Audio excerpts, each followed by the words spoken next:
I don't think I realized until I got in it how much I would enjoy the thrill of meeting a new person, getting, hopefully they want to go with me and helping them find a house. And the challenge, sometimes it's really hard to find the right house. And so you're looking and you can view that in like a negative, or you can view that as this is fun. Like we're going to almost gamify it, and we're going to keep pushing and keep pushing.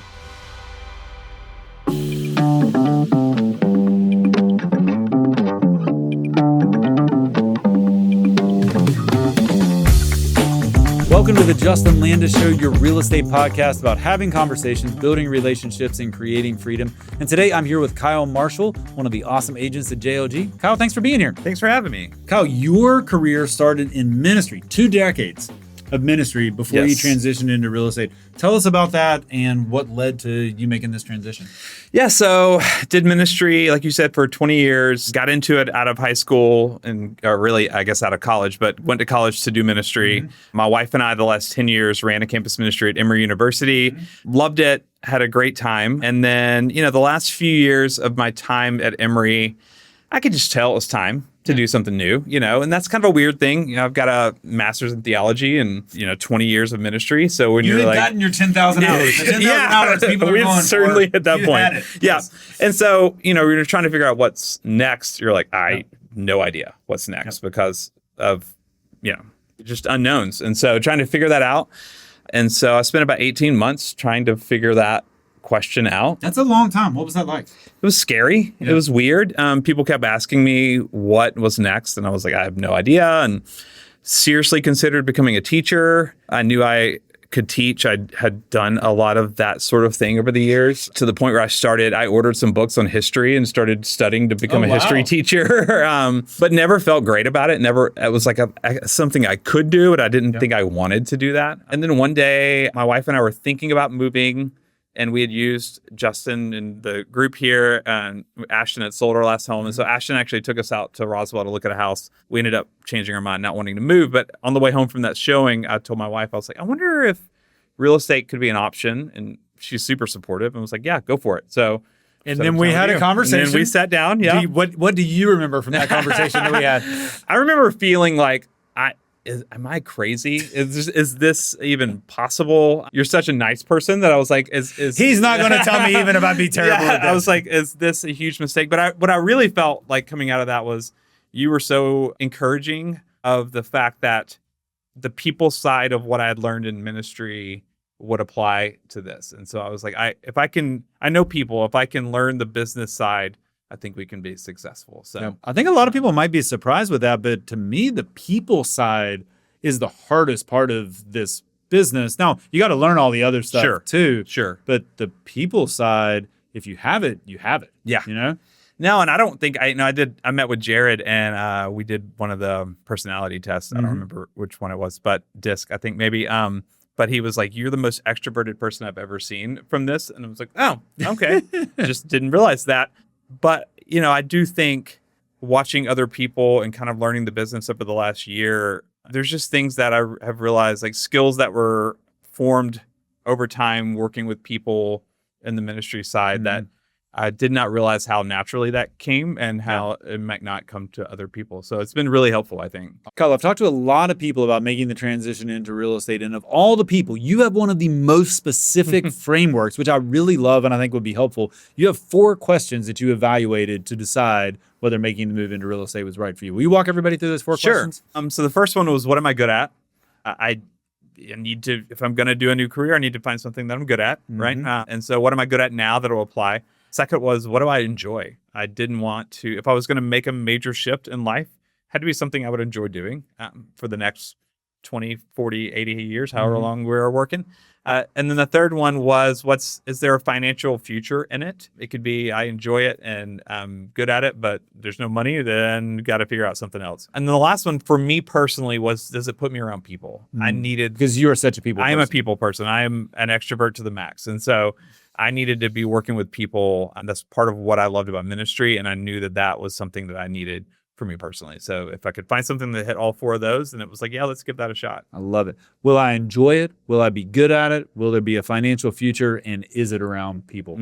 That is a pretty awesome framework to evaluate it. And I think you're doing all of those. Yeah, absolutely. Yeah. Was it still hard though? I mean, I joked about the 10,000 hours, but man, did it feel like a sunk cost, or was it hard to move from like you had spent so much, like you had advanced degrees and spent so much time? Was it a challenge to overcome that, or were you able to easily put that behind you once you made the decision? It was hard. It was hard to let go of that. I felt like I was stepping into a field where I knew very little.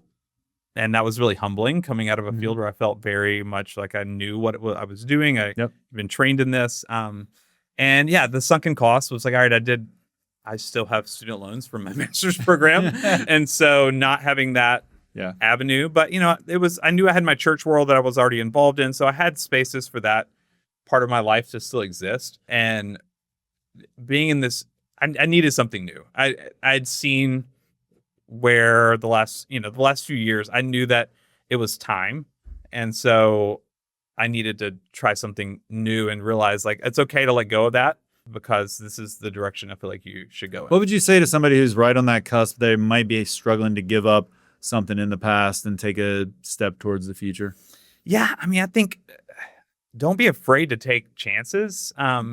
Obviously you got to pay your bills, you got to pay your mortgage. Like there's things that you have to think about when you're making big shifts. But for me personally, I knew that I could not go, 20, 30 more years doing something that I was not super thrilled with. And so why not take a chance and within reason, make sure it's something that, feel like you could be successful in, but take that risk and just see. And if it doesn't work out, try something else new. But you only get one life. So like, why not do something that brings you joy and brings you excitement versus sort of rotting away? I mean, I think the within reason is a great, because it is a risk to start a new career. Yeah. And this is a 100% commission business where a lot of people fail. Yeah.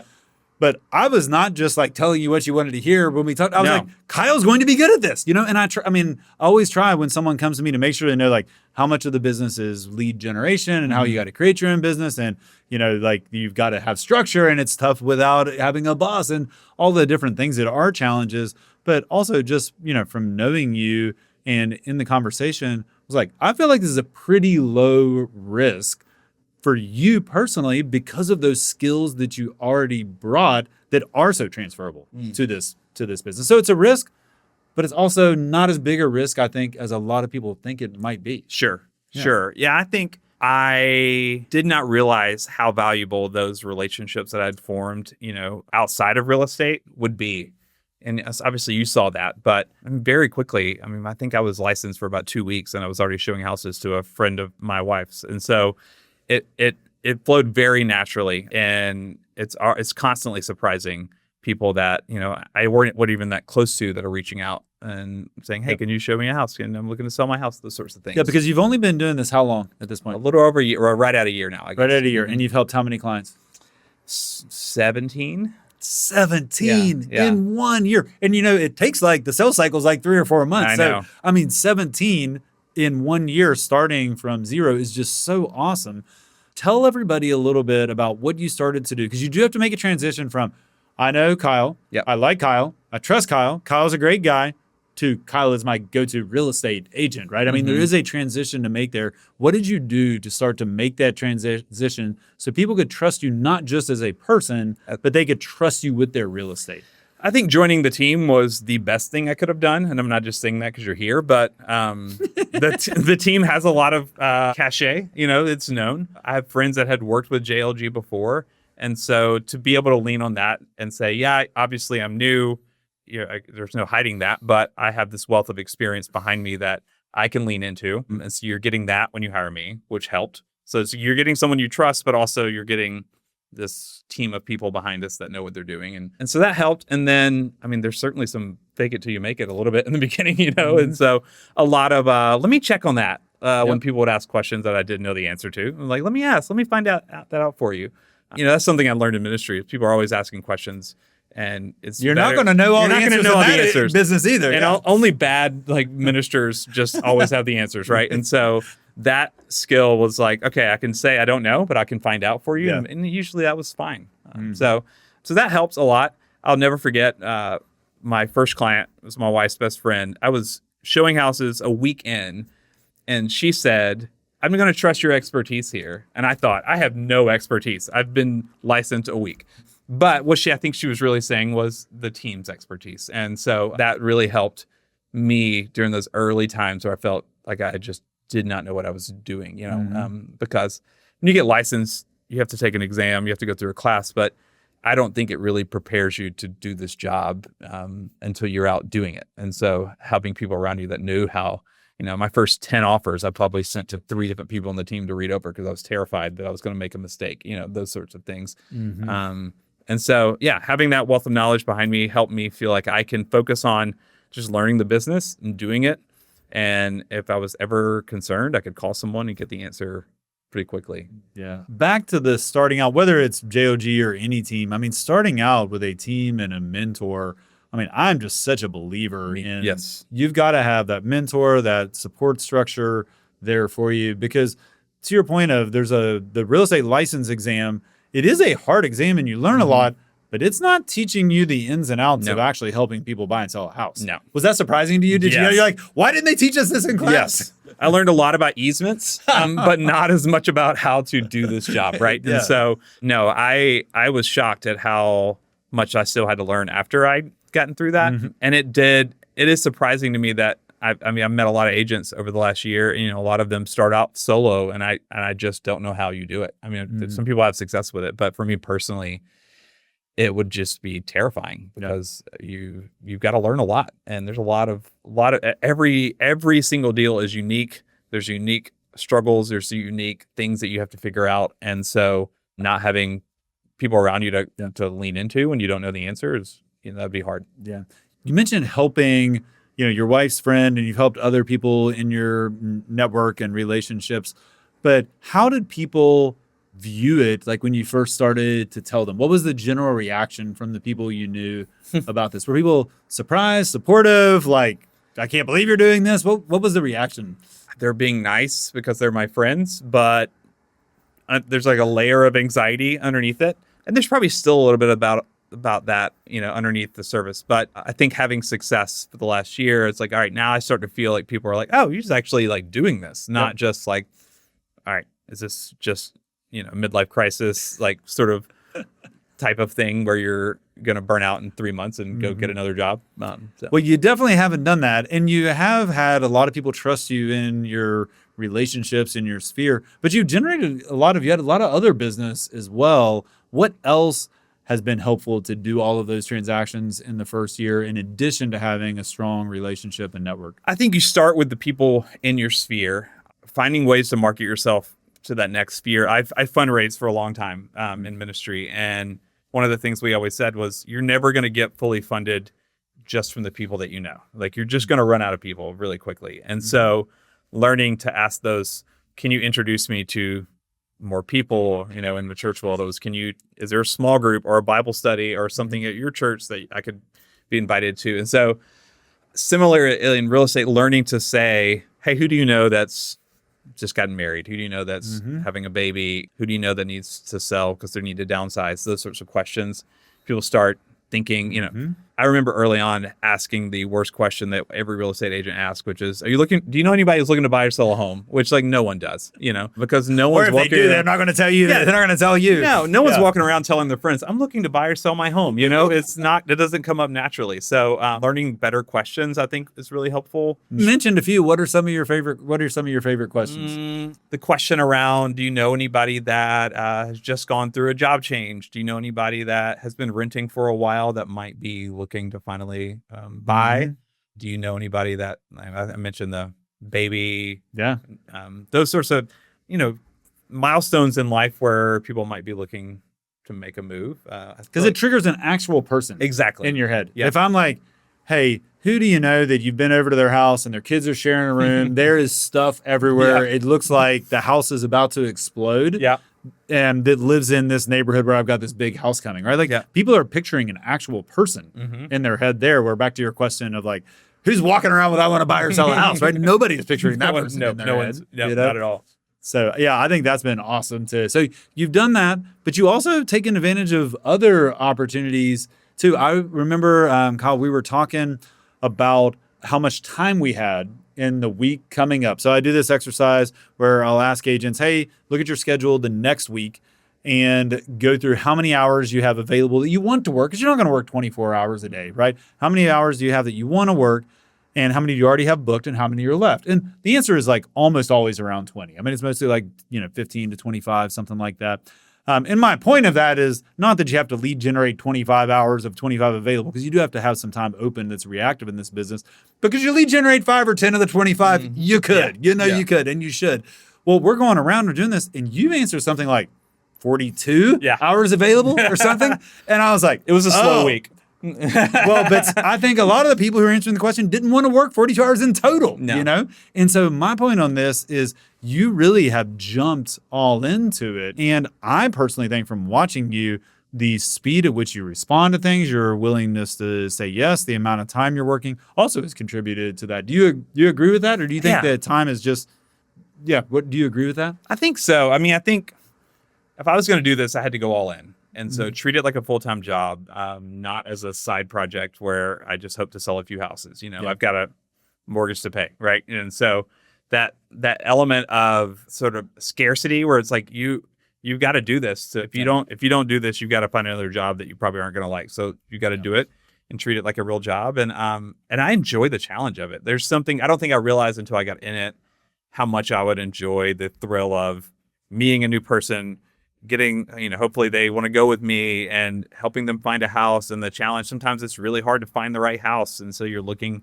and you can view that in like a negative, or you can view that as this is fun. Like, we're going to almost gamify it, and we're going to keep pushing and keep pushing until we find them. It's so right funny house. that you mentioned fun, because I was just about to say, it seems like you're having fun. I mean, I think the last 2 Saturdays you have texted me, I went on a listing appointment and I got it, and like all excited about it, which like gets me all excited and like jazzed up, and like, that's good. I think for being in a team environment, it's good for you to enjoy and push forward. And, I think that the having fun at what you're doing and being thankful that you're doing it also goes a long way to having success, which you're having.